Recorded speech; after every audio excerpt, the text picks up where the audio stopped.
Hey, I'd like to welcome you to another episode of the Mission Matters Business Podcast, your source for everything business. My name is Adam Torres. You can follow me on Instagram at @AdamTorres to keep up with my book releases, book tour schedule, signings, all that other good stuff. Always love to connect with you there. And as always, if you'd like to apply to become a co-author of one of my upcoming books, just head on over to the website, moneymatterstoptips.com, and click on Become an Author to apply. All right, so today I have Eric Ribbentrop on the line, and he's founder over at iHeadhunt, which is an executive search firm.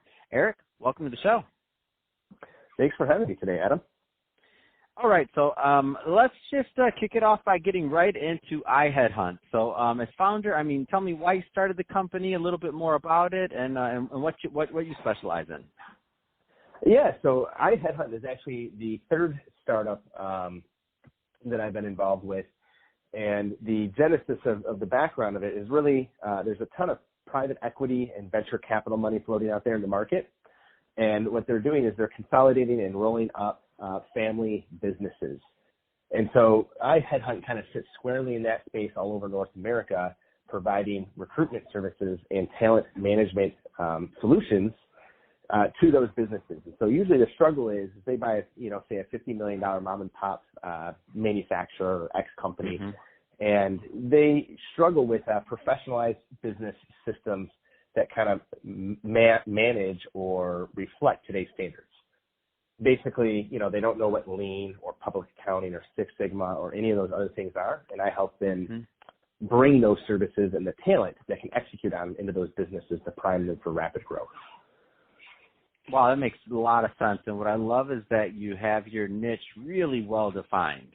So there's private equity, there's money out there, they're buying these businesses. And I by the way, I interview quite a few that on both sides that are selling businesses to private equity funds, and that all like a ball bearing company in Cleveland, or all these different companies, or this consolidation. And you're right. So this certain type of talent isn't readily available, and it's difficult to bring the right talent in. So I love the idea of using executive search firms to make sure that you have the right hire. So tell us a little bit more about your process on candidate selection and pairing, because I know not all search firms are created equal. Yeah, there's a couple basic premises. Everyone thinks that, if you look at a job description and you match, say, 70, 80, or 90% of the bullet points on there, that you might be a great fit for the company. But what a lot of people don't consider, and a lot of companies, is scale and scope. And so if you're a CFO of a $100 million business, it might make sense for you to jump into either a massive $10 billion company and manage, the accounting of a $100 million revenue stream. Or, maybe it's an $80 to $150 million privately held company. What doesn't make sense is for you to be the chief CEO of Microsoft after running a, $100 million private company, or for you to be the CFO of a $5 million startup, because your scale and scope are not going to be aligned. And so your expectations might not meet what you were thinking, either from an income or a responsibility expectation. No, it makes perfect sense, and it's tricky. So the right placement, the right everything that you mentioned, that you're number one, you're dealing with people, right? That's never easy. Yeah. We'll start there, right? And especially when you're dealing with top talent and the competition for talent out there. Let's talk a little bit about that, like the competition for talent and or for this high end talent that you're headhunting, so to speak, at iHeadhunt, and also the acquisition process from the company end. Yeah, so a lot of this starts at the genesis of the company and the person.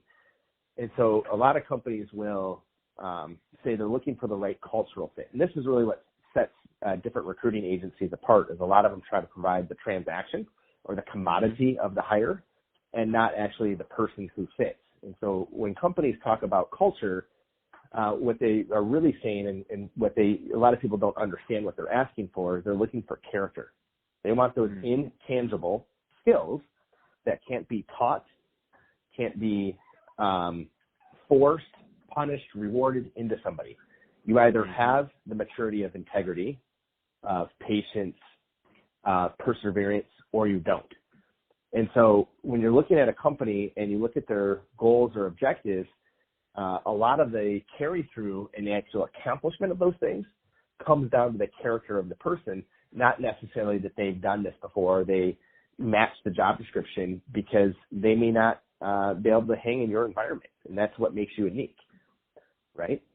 Yeah, for sure. That's awesome. And so when Eric, go ahead.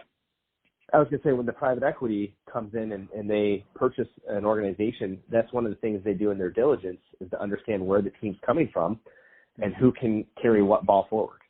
And that's where we get asked to a lot of our consulting services, is to help them map that out so they know what type of expense profile and how long it might take for a person to make an impact in a business if they were to acquire it.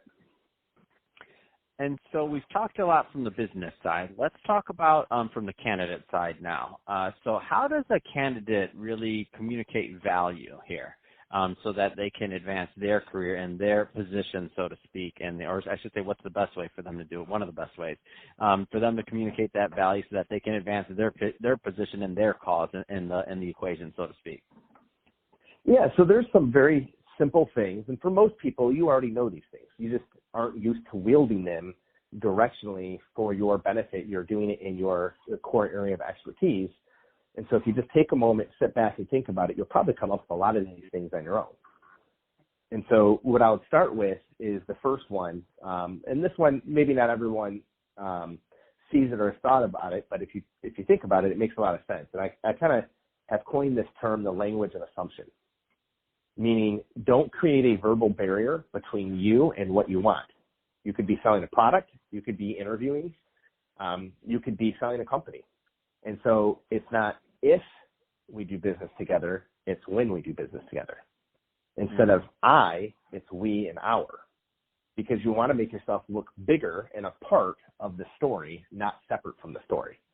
Mm-hmm. And most of us, naturally, when we're talking to people and we have an objective, you want to jump ahead of the line because you have one item and the guy in front of you has 50. It's all about getting them to see that you're really being a part of the story and a part of where they're at, right? And a lot of people just naturally separate themselves by creating those false verbal barriers. Now, here's the amazing part about this one little trick. It's not so much what happens during your conversation or immediately thereafter. It's the memory of that conversation down the road. And so if you're in front of a board of directors you're interviewing for a VP of engineering spot, right? They're going to go back and they're going to roundtable a day or two later. And they may roundtable after they interview all the candidates. If everyone else put up those verbal barriers, but you didn't, they're going to have that fond memory of why you stood out. Because they're going to remember I and us and when, not if or but. Man, I love it. I love it. This is, that's really high level stuff for everybody. You might want to listen to this episode again and take some notes on here because Eric is dropping pearls of wisdom. That's awesome, Eric. I love it. And it really is when you're talking about these high level positions, you really do need to be this specific. Because of who you're competing with for these roles, it's not an easy competition, obviously, and so every little edge you can have on the competition, it's just gonna further your cause that much more. So Eric, that being said, a lot of people listening, they obviously know you know what you're doing over at iHeadhunt. So two different sides of the question. Number one, for businesses that are thinking about, or venture capital funds that are thinking about, or private equity, I should say, that are thinking about and looking for new talent, and they do need to contact a search firm with your type of expertise. What's the best way for them to reach out, number one? And number two, if there's candidates out there that meet the pedigree of what you're looking for, that also want to learn more, how do they reach out? Well, you can always find me on LinkedIn and send me an invitation request there. Got quite an easy profile to find. Beyond that, you could check out the website, and that will give you kind of an idea of what the company is doing and what the company is all about. I'd be more than happy to field requests, answer questions, and help get people from point A to point B. And really, that's what this is all about. It's about drinking the other person's Kool-Aid and becoming a part of their story. It's not about how I do it or what I do. It's how we together can have success. That's awesome. Where you're at. It's awesome. And for everybody listening, I definitely would check out Eric's page on LinkedIn. He does quite a bit of writing, got a lot of interesting articles up there that you definitely would benefit from checking out. So want to definitely, some of the concepts that we talked about today, he does expand on in writing in some of his articles. So definitely go check out Eric on LinkedIn. Really easy to find. You can put in his name, or obviously I Headhunt, and all that stuff will be in the show notes. So great stuff there. Well, hey, Eric, it's been awesome having you on the show. Definitely appreciate all the knowledge you gave today on your process and also what it takes to communicate more value as a candidate for a potential executive position. And to the audience, as always, thank you for tuning in. Hope you got a lot of value out of this. If you did, don't forget to subscribe to the podcast, leave me a review on the Apple iTunes Store, do all those great things we do to support our podcasters. I really do appreciate it. And if you're watching this on the YouTube video, leave us some comments in the comment section on the YouTube channel. Mission Matters Business is the channel. And Eric, thanks again for coming on the show. Awesome. I appreciate you having me.